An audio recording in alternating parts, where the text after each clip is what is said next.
Hello साथियों, मैं Vinod बिड़ावादनी V2 पर आपका स्वागत करता हूं। आज इकोनॉमिक टॉपिक में जैसा कि आप पढ़ रहे हैं, इन्फ्लेशन और डिफ्लेशन को कैसे कंट्रोल किया जाता है उसके बारे में आप अभी पीछे पढ़ चुके हैं। रिवर्स रेपो बैंक दर क्या होती है, ठीक है। और इस क्रम में आगे हम पढ़ेंगे कि OMO क्या है, OMO के माध्यम से कैसे RBI जो है मुद्रास्फीति या मुद्रा संकुचन को कंट्रोल करती है, ठीक है। तो आइए देखते हैं OMO क्या है। OMO का अर्थ होता है ओपन मार्केट ऑपरेशन, अर्थात खुली बाजार में क्रियाएं।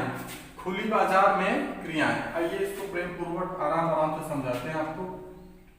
इसकी परिभाषा क्या है, देखिए। बाजार में आरबीआई द्वारा सीधे प्रतिभूतियों का क्रय विक्रय ही OMO कहलाता है।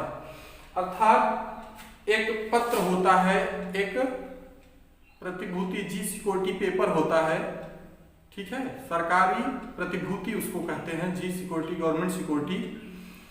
वो पेपर आरबीआई सीधे तौर पर न किसी बैंकों का कोई सहारा नहीं, किसी से कोई सहारा नहीं, सीधे वो बैंक मतलब बाजार की हस्तियों से संपर्क करती है, सीधे उसको मतलब बेचती है कि ये आप लीजिए, और मतलब उसको जब बेचेगी पैसा लेगी और कभी खरीदती है, बस यही OMO है, ठीक है। तब इसका परिभाषा हो जाएगा, बाजार में आरबीआई द्वारा सीधे तौर पर प्रतिभूतियों का क्रय विक्रय ही OMO कहलाता है। प्रश्न आता है कि OMO क्या है। प्रश्न आता है कि OMO क्या है। तो OMO के बारे में आप बता सकते हैं कि OMO वह चीज है जिसके द्वारा आरबीआई सीधे तौर पर प्रतिभूतियों को, जी सिक्योरिटी पेपर को क्रय विक्रय के लिए बाजार में लाता है, ठीक है। अब देखिए, यहां से आप समझिए कि ये आरबीआई हो गया, यहां मार्केट हो गया, ठीक है। सीधे कोई बीच में कोई बैंक नहीं है। सीधे जब आरबीआई जी सिक्योरिटी पेपर को यहां बेचती है, जी सिक्योरिटी पेपर को मार्केट में डायरेक्ट बेचती है, सेल करती है, विज्ञप्ति वो निकलता है, ठीक है, सूचना। तो यहां से इसको बेचती है मार्केट से और मार्केट का पैसा निकाल लेती है, ठीक है। ये सिस्टम है, इसी को कहते हैं OMO। अर्थात बाजार में आरबीआई द्वारा जो सीधे तौर पर प्रतिभूतियों को खरीदने और बेचने का कार्य किया जाता है वही OMO कहलाता है, ठीक है। आगे देखिए, जब मुद्रास्फीति की स्थिति होती है, मुद्रास्फीति रहती है, इन्फ्लेशन रहता है, अर्थात महंगाई ज्यादा रहती है, वस्तुओं का रेट बढ़ा रहता है, तब आरबीआई बाजार में सीधे सरकारी प्रतिभूतियों को अर्थात जी सिक्योरिटी पेपर को बेचती है, जी सिक्योरिटी, ठीक है, इसको सीधे बेचती है। इससे क्या होता है, देखिए, जब ये पेपर एक कागज देगी इनको, बाजार में एक कागज देगी, एक कागज बेचती है कि आप ये कागज लीजिए, और मतलब जब ये जी सिक्योरिटी पेपर को यहां से बेचेगी तो बेचने के क्रम में यहां से ये लोग पैसा जो है आरबीआई को दे देंगे, बेचेगी अर्थात पैसा यहां चला जाएगा। उस पे मतलब रहता है कि जी सिक्योरिटी पेपर पे कुछ लाभ रहता है, जिसकी वजह से मार्केट वाले लोग उसको खरीदना पसंद करेंगे, जिसकी वजह से आरबीआई के जो सिक्योरिटी पेपर है उसको लोग खरीदेंगे कि इससे हमको लाभ होगा। आगे ज्यादा डिटेल मत समझिए, केवल मतलब आपको जो परीक्षा में आता है उसको समझ लीजिए कि आरबीआई सीधे जी सिक्योरिटी पेपर मार्केट को बेचती है और मार्केट से पैसा निकाल करके यहाँ लाती है। जब ये वाली कंडीशन बनेगी, जब ये वाली कंडीशन बन जाएगी, तो यहां से देखिए आप क्या कर सकते हैं कि पेपर तो आया मार्केट में, लेकिन मुद्रा जो है, मुद्रा बाजार से कम हुई, बाजार में मुद्रा की बाजार में कमी।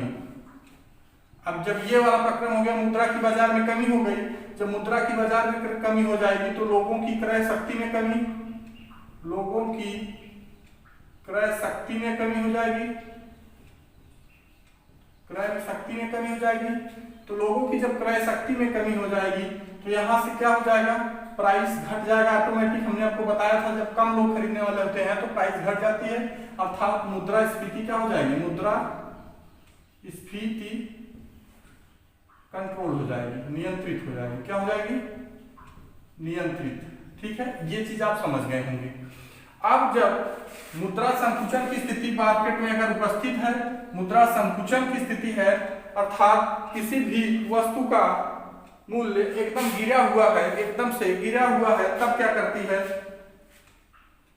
तब आरबीआई क्या करेगी, आइए दिखाते हैं। जैसे मान लीजिए कि यहाँ पर आरबीआई है, यहाँ पर आरबीआई है, यहाँ पर मार्केट है, ठीक है, यहाँ पर मार्केट है, मार्केट बना दिए।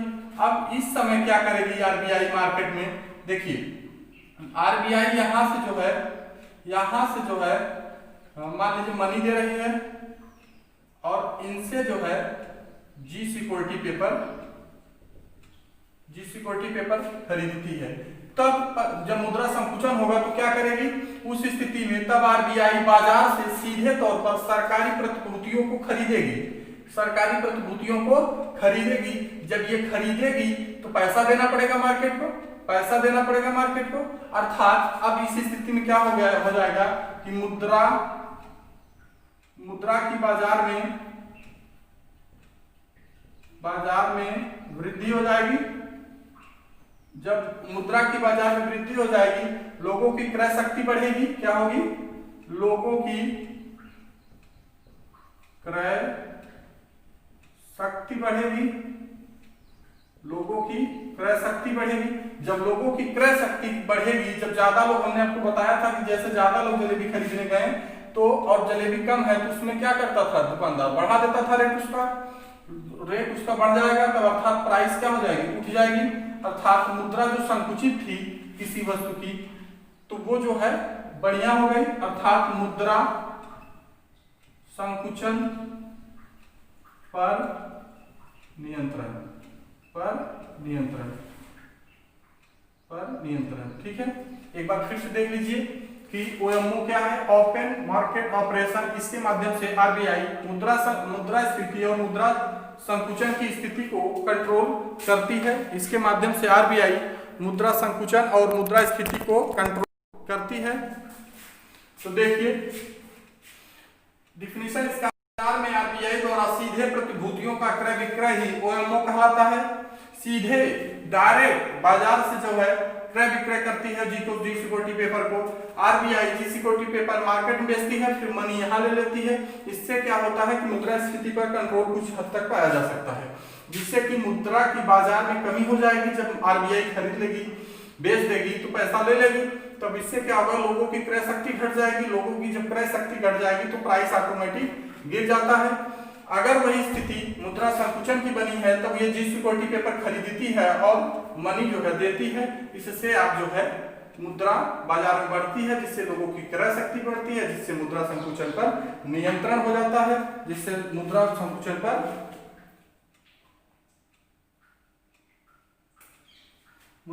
पर नियंत्रण हो जाता है। तो आज बस इतना ही, आगे ऐसे पूरा इकोनॉमिक्स पढ़ाया जाएगा। एक भी प्रश्न आपका परीक्षा में बाहर नहीं जाएगा। यहाँ से जितना बताएंगे सब इसी में से आएगा। आप लास्ट में आकर के पूरा वीडियो देखिएगा, एक भी प्रश्न कहीं से भी बीड़ावादनी यूट्यूब से बाहर नहीं रहेगा, आप ये गारंटी मेरी है। और जो भी लोग वीडियो को देख रहे हैं उसमें आप लोग लाइक देख रहे हैं, कम आ रहा है, लाइक करिए, शेयर भी करिए थोड़ा सा। और जो हमारे नए स्टूडेंट्स हैं, बीड़ावादनी वीटू का परिवार के सदस्य बनना चाहते हैं तो वो सब्सक्राइब कर लीजिए और हमारे लेटेस्ट वीडियो आप देखते रहिए। तो आज के लिए बस इतना ही, बहुत बहुत धन्यवाद।